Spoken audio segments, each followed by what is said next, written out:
Ya, ciri-ciri ruqyah yang tidak dibolehkan. Ini mungkin banyak sekali Bapak Ibu yang belum tahu. Pertama, ruqyah yang tidak dibolehkan, peruqyahnya bisa melihat jin. Oh, peruqyah syariah, baik saya, Ustadz Junaidi, Ustadz Adam, pendahulu-pendahulu kami, tidak ada yang bisa melihat jin, soalnya celana jin. Ya. Kalau orang yang bisa melihat jin, kita tidak pandang bulu. Walaupun dia mengaku sebagai ahli agama sekalipun, dia ngaku bisa lihat jin, matanya ada jinnya. Bahkan Imam Asy-Syafi'i mengatakan, man za'ama annahu ra'ahum ruddat syahadatuhu wa uzira li mukhalafatihil Qur'an. Barang siapa ngaku-ngaku bisa melihat jin, maka kami tolak persaksiannya dan dia harus dihukum karena telah menyelisih Al-Qur'an. Al-Quran ayat yang mana? Ayat 27 surat Al-A'raf di juz 8. Allah Subhanahu wa taala berfirman, "Innahu yarakum huwa wa qabiluhu min haitsu la tarawnahum." Sesungguhnya iblis dan kabilah-kabilahnya dari bangsa jin ngelihat kalian dari tempat yang kalian itu tidak bisa melihat mereka. Bisa ngaku-ngaku melihat jin, kamu ini yang ngintil adalah kuntilanak, gondoruwo, pocong, babi ngepet dan lain-lainnya, sudah itu orang kesetanan, tidak usah dipercaya.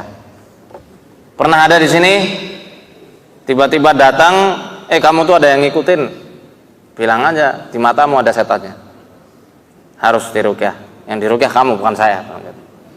Yang kedua, ada praktek-praktek penerawangan, ini juga tidak dibenarkan, bahkan disanggah juga oleh para ulama-ulama, termasuk ulama sufi. Syekh Abdul Wahab Asy'arani, penghulunya ulama sufi dari Mesir pada zamannya.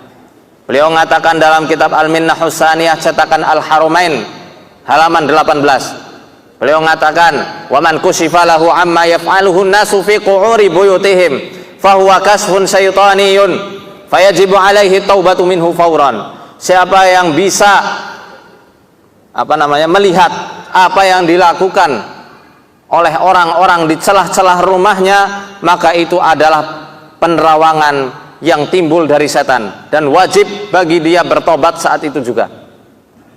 Ketiga, dalam praktek ruqyah syariah tidak ada praktek-praktek untuk menangkap jin ke dalam botol.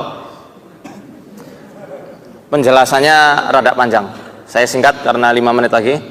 Yang keempat, tidak ada praktek-praktek mediumisasi, menangkap jin kepada orang yang nggak tahu apa-apa, dimasukkan jinnya. Kalau dalam Shaman King tuh yoi katai, Amidamaru masuk. Nah, itu tidak ada dalam ruqyah syariah. Kalau semacam itu ya nggak ada bedanya sama dukun-dukun.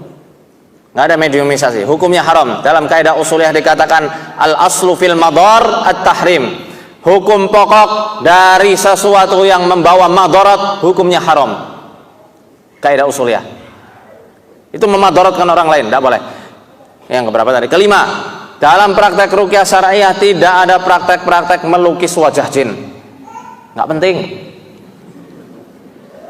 Kita nggak perlu ngurusi wajah jinnya mau cantik, mau laki, mau cewek. Udah, yang penting kita obati.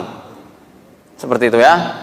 Kemudian tidak ada praktek-praktek mengusap telur, keluar paku, keluar jarum, itu nggak ada. Mentransfer penyakit ke kambing, kalau penyakitnya asam urat ditransfer ke kambing, kasihan tiap hari makan rumput, asam uratnya bisa makin kambuh gitu.